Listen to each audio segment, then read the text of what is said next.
This is For Maine with Love, an Allagash brewing podcast where we talk about beer, our community here in Maine, ghosts, and things that generally make us happy.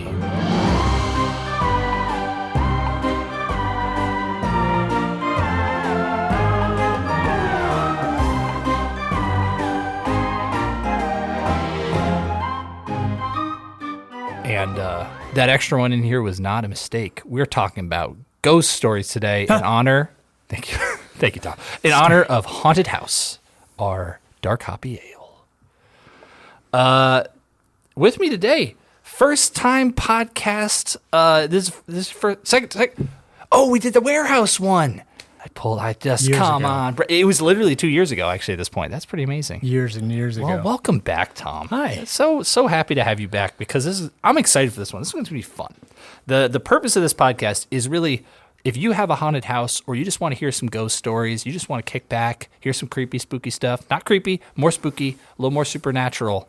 This is the time. This will be fun. So, Tom, to start, I have a secret question for you. What is the most satisfying recyclable material to crush in a baler? Ooh. Actually, I have a good story. For some reason, at the warehouse, we had a cardboard cutout of a horse. Yeah. We had it for a long time. I think it went to GABF a few times, back and forth. And it moved around the warehouse for a long, long time. Yeah. And then it was falling apart. So we were like, it's cardboard. Time to go in the baler. Yeah. It kind of got stuck in the back of the baler. So it just looked like there was a horse living in the baler for a long time, which was awkward yet also hilarious. Every time the door would open, there'd just be a horse sitting back there. That's amazing. So for reference, a baler is just a giant compactor that you stick a bunch of like materials in. It compacts it, then you kind of wrap it in whatever, like what, metal? Baling wire. Yeah, baling wire. And then we can ship it off to be properly recycled because Tom managed our recycling co-op for quite some time. Do you still manage it? No, it's kind of manages itself at this point. So. It's a smooth running machine. I didn't even mention, so Tom is our merchandise inventory manager. If you've ever bought something from the Allagash web store, Tom and Keith are both responsible for sending it your way. So much appreciated, Tom. No problem. So to start this wonderful journey, this is all in honor of Haunted House. This is our dark hoppy ale that has come out every single fall for 10, it's like 9 years at this point. It's like 2015, I think, was maybe. So, do you remember what its first name was? First beer was house beer, in parentheses, haunted. So silly. Yeah, it's great. Because we have a house beer, and then this was the idea of Sean Diffley, our engineering director.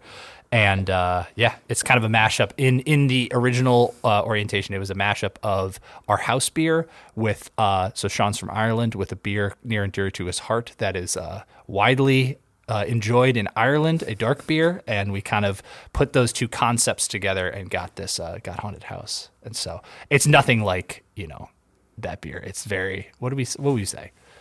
It's its own. It's totally. It's definitely its own thing. It's very much its own thing. I get very excited every time I see it every year, though. It's so good. Is it? So it is actually one of my favorite Allagash beers, year in and year out. I think it's got to be in the top 3 for me. Now it's just even more enjoyable. Yeah, I think I have a personal feeling that this packaging is where it's going to land for a long time. Oh yeah, this feels like we really nailed it on. So Todd, our graphic designer, illustrated this entire thing. So if you see a Haunted House can, you see the Haunted House package, that's Todd. He did a killer job, added a lot of fun little whimsical elements, still retained the Haunted House sort of core look, but it just screams Halloween. So I'm sorry. All right, well let's get into why we're here. We're here because we want to talk about ghost stories, and I feel like there's no better start to this than a ghost story from our very own Rob Todd, founder of the brewery. We put out a call to staff to pass along their ghost stories, and Rob was the first one to respond. So we recorded him with his ghost story, and we're going to play it for you right now. So you want to hear the story? Yeah. So my wife Betsy and I bought our house in 1998. Very old house at the time. It was 200 years old. It's now 225 years old. So I'm sure there's a lot of history in that house. A lot of families have lived there. I've done a ton of the work on that house. I love working with my hands. It's one of the reasons I got into the beer business. So one day I was doing this plumbing job in the basement, and I needed a fitting, and I was kind of in a groove. I didn't want to have to drop everything and go to the hardware store, so I walked over to the barn, which is right near the house, which is also 200 years old, and I figured maybe I could find this plumbing fitting that I needed in the barn somewhere to finish the job. And I started by looking at the workbench. There's nothing on the workbench. I went through every box, went all through the barn, went back to the workbench, nothing, looked through a few more boxes, and I just kind of gave up, and I was ready to just like up in the car and head over to the hardware store to get this fitting. And like no sooner did I think that than I looked back for some reason at the workbench, and the fitting I needed was sitting right in the middle of the workbench. I got a pretty major chill down my spine. I'm convinced that barn is haunted, but I really believe it's like haunted in a good way. Something wanted me to have that fitting, so I was able to get right back to work. So helpful. It's the helpful ghost. It's the friendly ghost. It's a good ghost story. That's such a good story. Yeah. I mean, the helpful pipe fitting ghost. I wish that was my ghost story. My ghost story is different. I've got a legit one. That is my own experience. But Tom, you said you had a ghost story. I do. This is a story I haven't thought about for a while, and then it popped into my head when we were talking about spooky stories. Nice. It takes place way back in the day of the mid-'90s, so no cell phones. It's very scary. Yeah. Already. Yeah. It's late 1900s. Yes, 1990. It also takes place in a very scary location, high school. Oh, man. Even scarier. Chills. But one day, it was a Saturday, I was at the high school to watch my older cousin play basketball. My younger cousin, who's a year older than me, freshman that year, we were kind of bored. Basketball game wasn't very exciting. He was like, hey, let's go wander around the school. So I was like, sure, let's do it.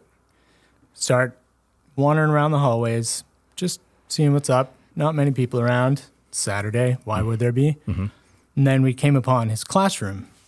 He's like, hey, this is my classroom. I made that project on the wall. So we were looking at the wall, standing outside the classroom door because it was locked. Typical high school hallway, lockers on both sides, double doors on the end. We're just standing there for maybe a minute. All of a sudden, one of the lockers popped open on its own, obviously. Basketball came out, bounced down the hallway towards us. Yeah. And we were like, that was weird, but not really spooky. It's like basketball, mind of its own, whatever. I mean, it's just your average, basketball with mind of its own. Maybe it was trying to make its way to the gymnasium. I don't know. It was late for the game. It was very late for the game. So we were like, that was weird. We just ignored the basketball, left it in the hallway. We were just chit-chatting about school and stuff. And then all of a sudden, we both kind of felt this weird vibe, I guess you would call it. Yeah. And then we kind of both were like looking at each other because we sensed something else weird was going to happen. Yeah. And then out of nowhere, and I still I'm not sure if this was real, a prank, a ghost, whatever, but we just heard this voice that goes, get out of the building. Ooh. So we both turned and ran as fast as we could. My cousin was an avid runner, did track and field, so he was about 6 miles ahead of me. By the time we got out of the school, we ran through the gym, just blasted past our parents. We were like, we'll be outside, and then outside, and didn't go back in.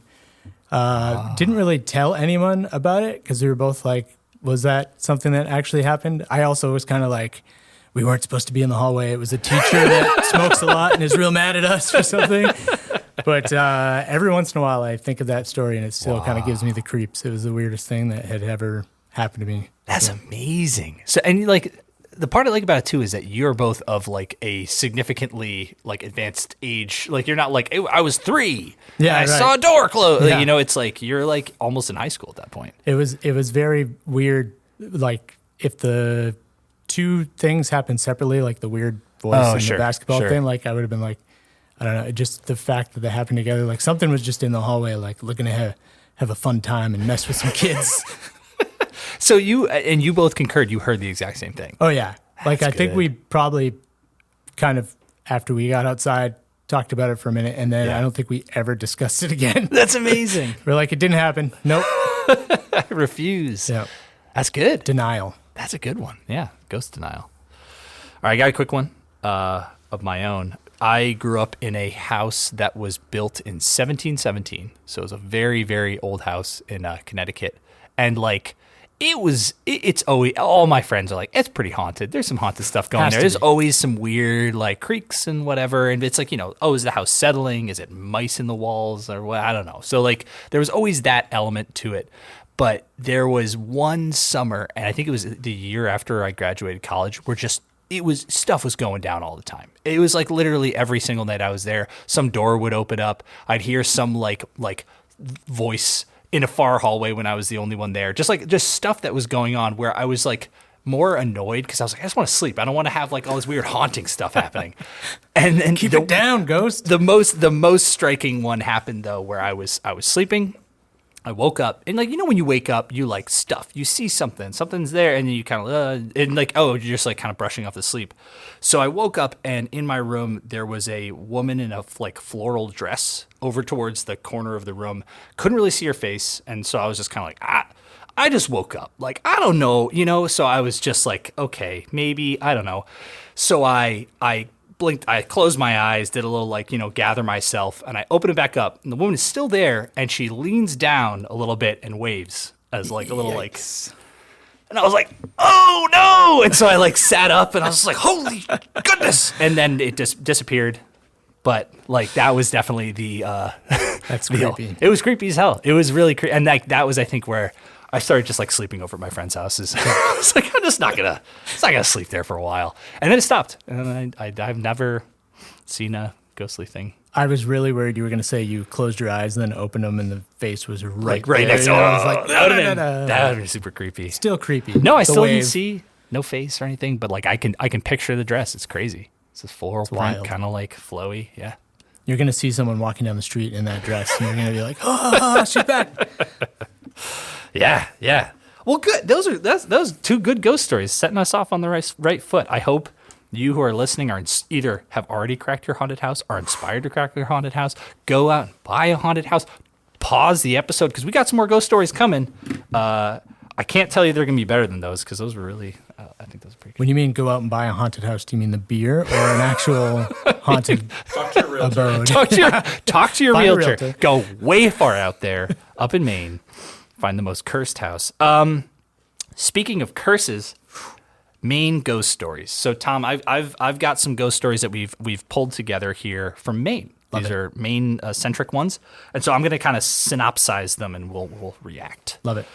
So the first one is actually the ghost story that you mentioned when we mentioned this very podcast, and it's Colonel Buck's cursed monument in Bucksport, Maine, a town named for Colonel Buck.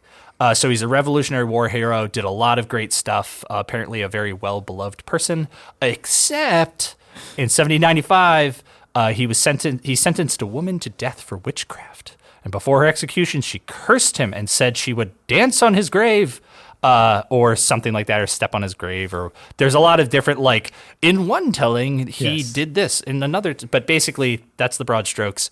And if you go to his grave, there is a pointy foot on the monument that like kind of can't be washed off, can't be erased. It's like this foot-shaped silhouette at the top of the grave. It definitely looks like a foot. It does. It's unmistakable. It could not be any other thing. And like somehow a witchy foot. Like it's like pointy in the right ways that it's kind of witchy. I will say I've driven past it many times and it's always like, oh, there it is, and it started out as like, oh, it's so spooky, and now it's like, oh, it's next to the McDonald's. There it is, It's like, okay. There's the little paved walkway with the ropes. Exactly. The people taking the picture. But you can look it up online. There's a lot of photos and stuff, so you can judge for yourself. So the thing actually, because you told me about the trying to wash it off and it coming back, is that a thing? Like that's actual that they try to wash it off? I've heard that they've tried to like buff it off, done different things. Wow. One time I heard from someone that they replaced the monument and it came back. Whoa! But all of this is just ghost stories that I don't want to delve too much into figuring out if they're real or not, because it's more fun. Yeah, it is more fun. Believe. Just believe. All right. Next one is the East Wind Inn. So it changed hands many times over the years. Now it's an inn. And guests arriving at the East Wind Inn in Tennant's Harbor are advised to stay clear of rooms 12 and 14. Visitors in those rooms have frequently reported an odd feeling of being held down in their beds by unseen hands. And on the main floor, a gray figure has been seen climbing the main stairway and looking out an ocean-facing window. And throughout the building, there are reports of strange noises, such as eerie wailing and crying, and physical abnormalities like windows and doors opening and closing on their own. I mean, it's an inn. Of course there are strange noises. I was going to say, if you could drop any random inn name in any Maine town that's down east and tell that exact same story, and people are like, oh, I've been there. Yeah, you know, there's a lot of haunted inns along the coast of Maine. I went to haunted room 12. It's funny, it's 12 and 14, not in between. Right? Yeah. Oh, yeah, it's right around 13. Maybe they didn't, right around that number. Maybe they didn't. Who knows? They skipped it like elevators. Yeah, intentionally skipped it, and then like the ghosts were like, "No way! Now we're gonna haunt 2 rooms, you jerks!" Right in between. Now we have to live in the wall. We're just gonna haunt 1 room, and now we're haunting 2. Yeah, there is. I will say, from my own experiences and stuff, there is something about a place being haunted. There's something about a confined space being like, this is the haunted place, where there's got to be something, the consistency with that, of the experience among so many people, not saying something paranormal, but just like something we truly have not detected, don't understand, that makes it why it would be in a certain place. That's my Joe Rogan experience. It's all about the energies that live within the building, right? Something that's been there for a long time, and many people have come and gone. And right. Especially, I mean, you have a lot of older buildings. Back in the day, there wasn't a hospital, so it's like a lot of people probably died here and still here. Actually, my childhood home originally had what's called a coffin door in one of the rooms, where it's literally like you have the showing of the body there, and then this is the door where you're supposed to take the coffin out. So. And your parents bought this house? Yeah, they bought. Yeah, they went to their realtor. Well, they were like house? They were sorting by extra haunted, so it's one of the choices. I will also say I do love that, like, because most ghosts appear in so many stories, like they're a revolutionary wall figure, like they have their old cap on, but like thinking about in the future, it's going to be like a hipster or like a Gen Zer appeared to me in my. He's wearing his flannel shirt and his 5-panel hat. Exactly. He was riding a fixie. All right, next one. Fort Knox in Prospect, Maine, which I thought Fort Knox was like the one with all the gold, but apparently I've been there a few times. Oh, really? Fun. Bring the kids. It's you can enjoyable. Tell the story. So apparently, according to my source, one of the best preserved military fortifications on the eastern seacoast. Sure. So, despite a lack of reported deaths in military action, the fort is said to be haunted. Visitors to the fort have reported a sundry of paranormal experiences, such as feeling cold spots, being touched by unseen hands, seeing ghostly apparitions and strange lights, and hearing voices, laughter, and footsteps. It's actually been featured on a couple of the ghostly shows, ghost hunters, that sort of thing. This is why I really like this story. Investigators reported recording strange lights, unexplained thermal readings, and even a few EVPs. Does anyone know what an EVP means? No, not at all. Electronic voice phenomenon. I love how technical that is for, like, we heard a spooky whisper we recorded a spooky whisper.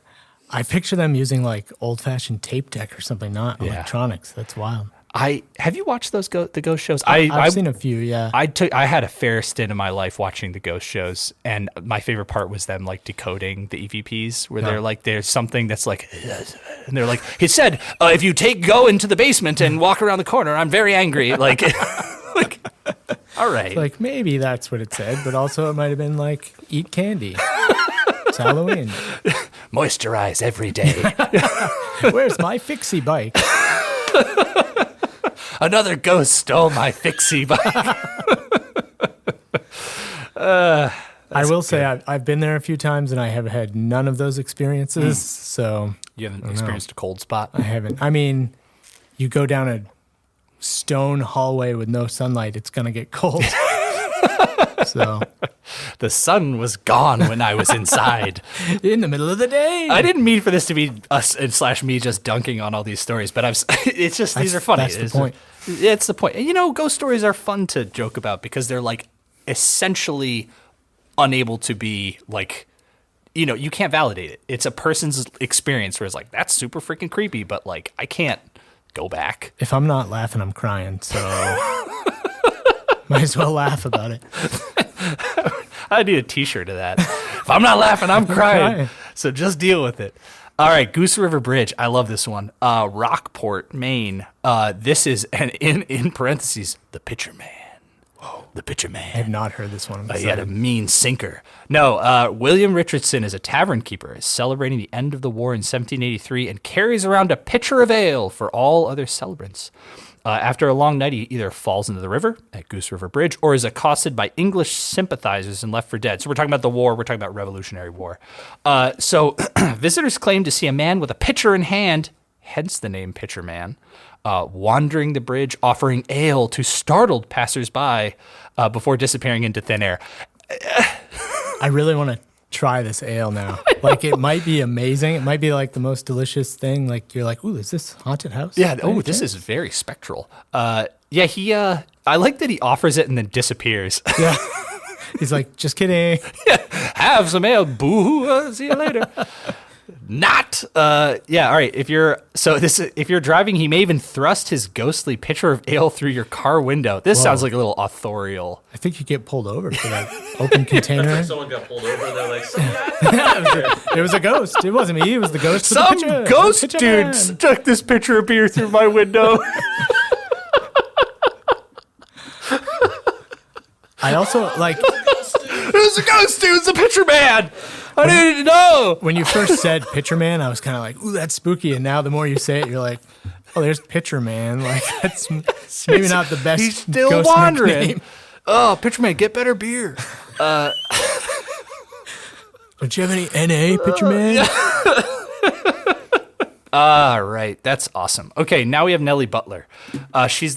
Nellie Butler represents the first documented haunting ever in America, I think, and this is in Sullivan, Maine. So Reverend Abraham Cummings, a traveling preacher who believed the apparition was a spirit sent from heaven. So Cummings collected 31 eyewitness testimonies from town residents, which he included in a book titled "Immortality Proved by the Testimony of Sense," in which is considered the doctrine of specters and the existence of a particular. That's a very old title. That would get cut down these days.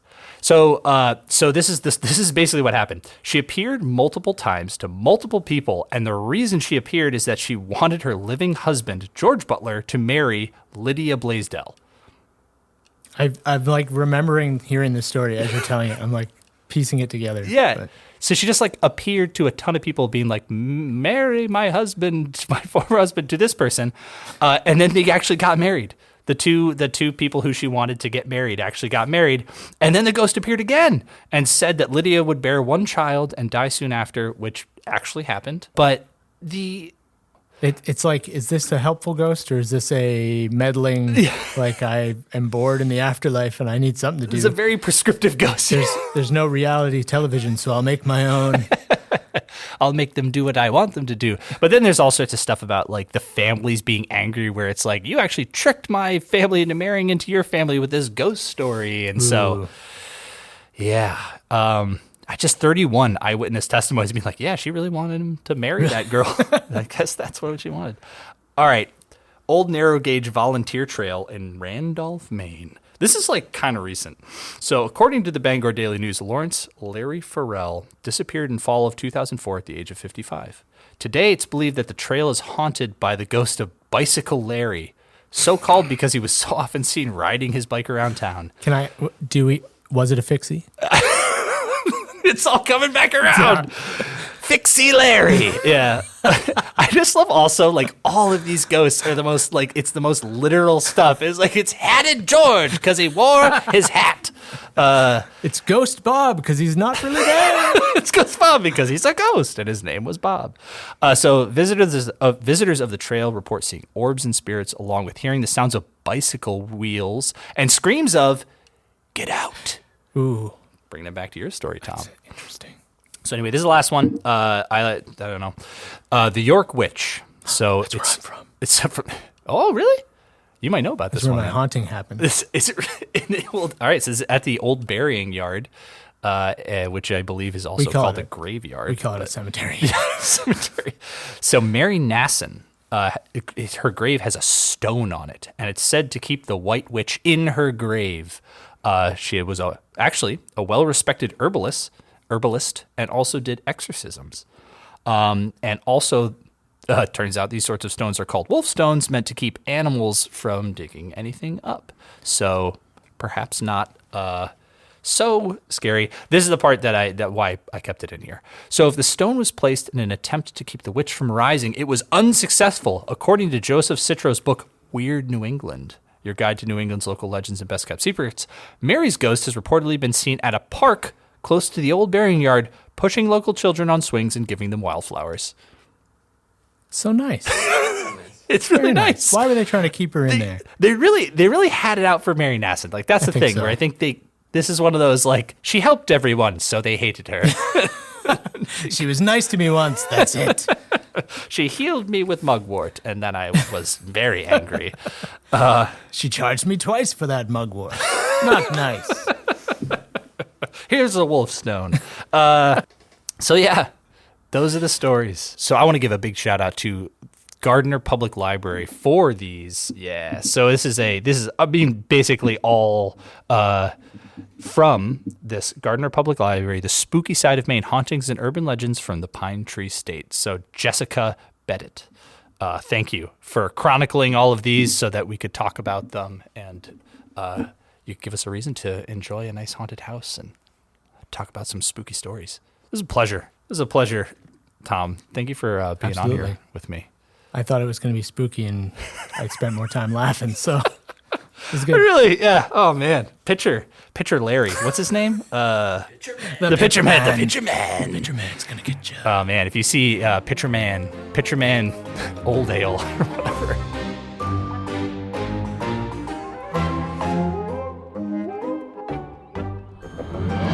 This has been an Allagash Brewing production. If you have something you'd like us to talk about or a question for our team, just send us an email at podcast@allagash.com. And as always, thanks for listening. Thank you, Tom, for stopping by.